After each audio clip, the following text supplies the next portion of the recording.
शिव शक्ति आपसे मिलने आए हैं। अनंत प्रेम है जो आपके भीतर, उसका आभास कराने आए हैं। मेरे बच्चे, तुम करुणामयी, तुम ही देवों का अंश हो। तुम बिन ईश्वर इस जगत में पाषाण समान। तुमने ही पूजकर प्राण प्रतिष्ठा की है। मेरे बच्चे, तुमसे ही हम सजीवों के समान। मेरे बच्चे, आपके विशाल हृदय में अनंत में बसा हुआ है प्रेम।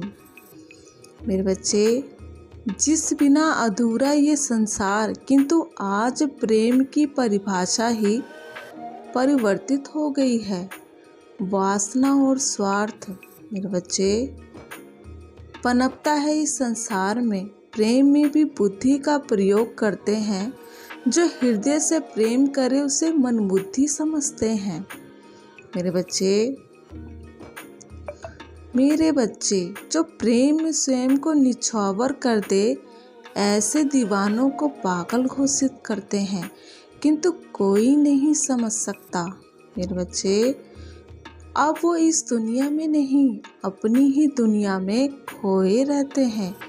किसी की यादों में ही उनकी सुबह और शाम बीत जाती है, फिर भी ये यादें उनसे लिपटी जाती हैं।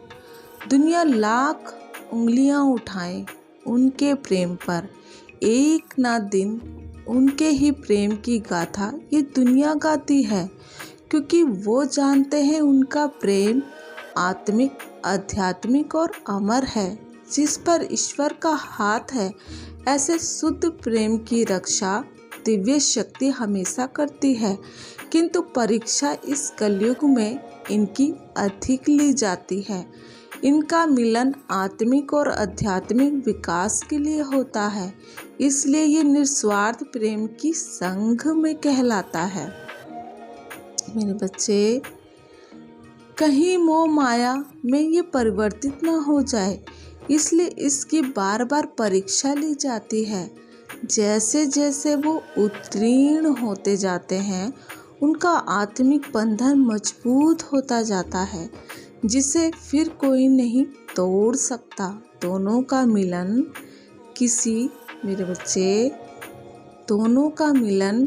किसी महान उद्देश्य की पूर्ति के लिए होता है। वो मिलते हैं, बिछड़ते हैं, पुनः मिलते हैं, किंतु उनका आत्मिक विकास कभी बाधित नहीं होता। वो सदैव अग्रसर रहता है अध्यात्म की ओर। मेरे बच्चे, आत्मा का अंतिम लक्ष्य परमात्मा में विलीन होना है। जो जैसा भाव रखेगा वैसा ही स्वरूप उसे ईश्वर का प्राप्त होगा। मेरे बच्चे, ये भाव ही हैं जो किसी को किसी से जोड़े रखते हैं। प्रेम हो या घृणा, दोनों को भाव ही उत्पन्न करता है और भाव ही समाप्त। मेरे बच्चे, मैं शिव की शक्ति हूँ। शक्ति बिना शिव पूर्ण नहीं, शिव के बिना शक्ति अधूरी। मैंने प्रत्येक जन्म में शिव को ही पाना चाहा। 108 बार मेरे बच्चे, 108 बार मेरा जन्म हुआ, किंतु हर बार मिलन होते होते बिछड़ जाते थे हम, क्योंकि मेरी आत्मिक और आध्यात्मिक यात्रा पूर्ण नहीं होती थी। मेरे बच्चे, शिव की शक्ति ने घोर तपस्या की, स्वयं को खोजा पार्वती के रूप में, तब शिव संग शक्ति का मिलन हुआ। बहुत ही सौभाग्यशाली होते हैं ये प्रेमी, जिनको ऐसा मिलन प्राप्त होता है। बुराई नहीं, केवल दोनों के भीतर प्रेम ही प्रेम बहता है। मेरे बच्चे,